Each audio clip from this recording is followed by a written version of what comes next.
UP की 25 बड़ी खबरें। एक खबर आपके शहर की भी हो सकती है। चलिए शुरू करते हैं न्यूज फटाफट। प्रदेश के मुख्यमंत्री योगी आदित्यनाथ ने 500 किमी प्रति घंटे की रफ्तार से चलने वाली ट्रेन में सफर किया। बताया जा रहा है कि यह दौरा जापान की हाई स्पीड ट्रेन तकनीक को समझाने के लिए किया गया। यात्रा के दौरान वह बच्चे ने उनके पैर छुए और मंत्र सुनाने लगा, जिससे माहौल भावुक हो गया। मंत्र बोलते समय जब बच्चा अटक गया तो योगी आदित्यनाथ ने खुद मंत्र पूरा कर दिया। इस पूरे घटनाक्रम में वीडियो सोशल मीडिया पर तेजी से वायरल हो रहा है। प्रधानमंत्री किसान सम्मान निधि की 22वीं किस्त मार्च में जारी हो सकती है। इस किस्त के तहत देश भर में करीब 9 करोड़ किसानों के लिए खातों में 2-2 हज़ार रुपये ट्रांसफर किए जाएंगे। सरकार हर साल किसानों को 6,000 रुपये की आर्थिक सहायता 3 किस्तों में देती है। लाभार्थी किसान पीएम किसान पोर्टल पर जाकर अपनी पात्रता और भुगतान की राशि चेक कर सकते हैं। जिन किसानों को ई-केवाईसी और बैंक वितरण अपडेट है, उन्हें किस्त का लाभ मिलेगा।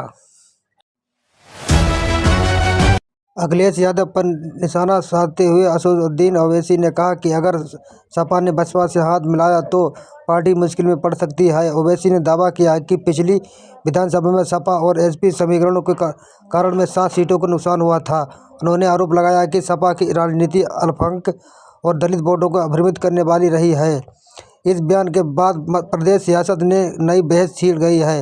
विपक्षी दलों के बीच बयानबाजी तेज हो गई है। मायावती ने सपा द्वारा पीडीएफ दिवस मनाने की फैसले का नोटंकी करार देते हुए अखिलेश यादव पर जमकर निशाना साधा है।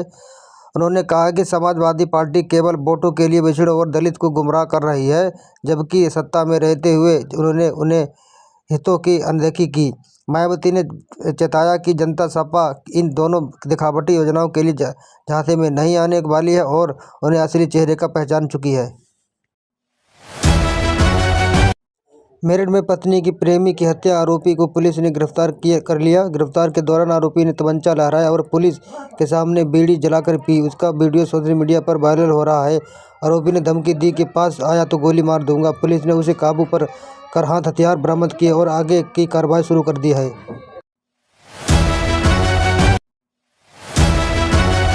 गाजियाबाद की लेखिका भूमिका त्रिवेदी ने ज्योतिषी पीठ के शंकराचार्य स्वामी के मठ को लेकर सनसनीखेज दावे किए हैं। लेखिका का आरोप है कि मठ के भीतर अत्यधिक लग्जरी सुविधाएं, स्विमिंग पूल और अथाह खजाना छुपाकर रखा गया है। उन्होंने दावा किया है कि मठ के कुछ गुप्त कमरे मौजूद हैं, जिसके केवल चुनिंदा महिलाओं, अनुयायी यानी सखियों को प्रवेश मिलता है। इन गंभीर आरोपों को मठ के भीतर गुप्त दुनिया की दाव पर सोशल मीडिया और धार्मिक हलकों में बड़ा विवाद खड़ा कर दिया है। शंकराचार्य केस बड़ा दावा सामने आया है, जिसमें नाबालिग से यौन शोषण की पुष्टि होने की बात कही जा रही है। मेडिकल रिपोर्ट के आधार पर पीड़ित बच्चे ने बयान दिया है कि उसके साथ शोषण किया गया।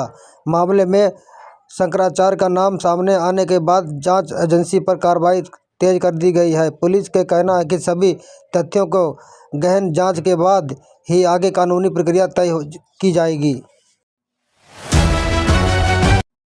झांसी में 9वीं कक्षा की छात्र से छेड़छाड़ का गंभीर मामला सामने आया है।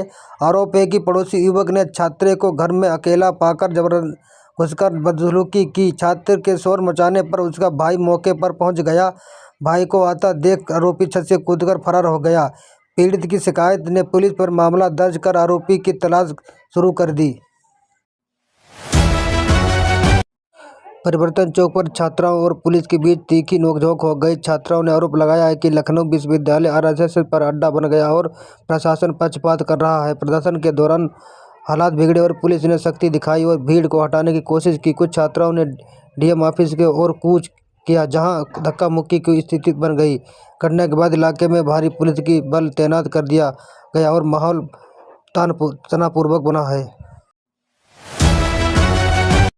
कानपुर में आयोजित एक कार्यक्रम में बीजेपी और आरएसएस में पर तीखी हमला बोला। उन्होंने कहा कि बीजेपी और आरएसएस पर ने कई लोग अब तक उनके संपर्क में हैं, बदलाव चाहते हैं। अग्निहोत्री के केंद्र सरकार को विदेशी जनता पार्टी बताते हुए उसके शासन ने अंदर जल्द खत्म होने का दावा किया है। उन्होंने कहा कि उत्तर प्रदेश की देश में राजनीतिक परिवर्तन की हलचल चल रही है। साथ ही उन्होंने भरोसा जताया कि जल्द ही उनकी पार्टी की सरकार बनेगी।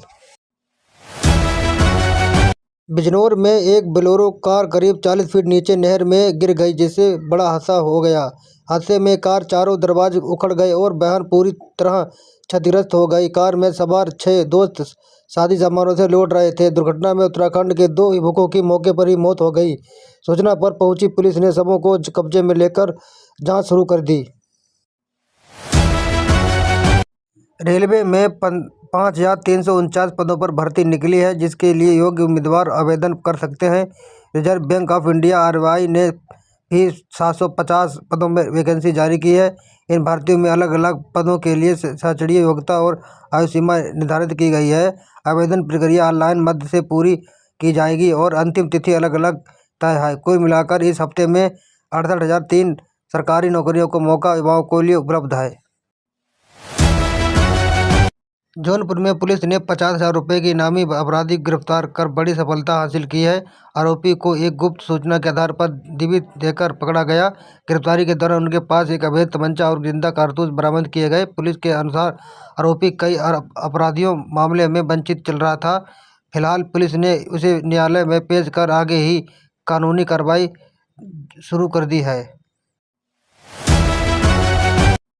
उत्तर प्रदेश के बलिया जयमाल के दौरान एक सनसनीखेज वारदात हुई, जहां एक सिरफिरे प्रेमी ने स्टेज पर चढ़कर दुल्हन को गोली मार दी।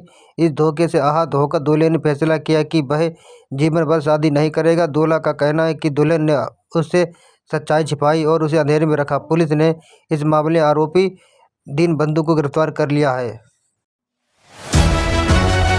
उत्तर प्रदेश के महोबा में एक भीषण सड़क हादसे में एक तेज रफ्तार पिकअप वैन ने 5 महिलाओं को पूरी तरह कुचल दिया। सभी पीड़ित महिलाएं एक शादी समारोह में शामिल होकर अपने घर वापस लौट रही थी, तभी रास्ते में वे इस हफ्ते का शिकार हो गई। हादसे में उनके इलाके में हड़कंप मच गया और स्थानीय लोगों की मदद घायलों को तुरंत अस्पताल पहुंचाया गया। उत्तर प्रदेश के रामपुर एक भीषण सड़क हादसे में एक सवार महिला सिपाही और उनके मासूम बेटे की जिंदा जलकर मौत हो गई। यह हादसा तब हुआ जब उनकी कार की टक्कर एक तेज डंपर से हो गई। इसके तुरंत बाद कार में भीषण आग लग गई। टक्कर इतनी जोरदार थी कि मां बेटे बाहर निकलने का मौका नहीं मिला और दोनों में मौके पर ही दम तोड़ दिया। पुलिस ने शवों को कब्जे में लेकर मामले की जांच शुरू कर दी है और डंपर चालक की तलाश की जा रही है।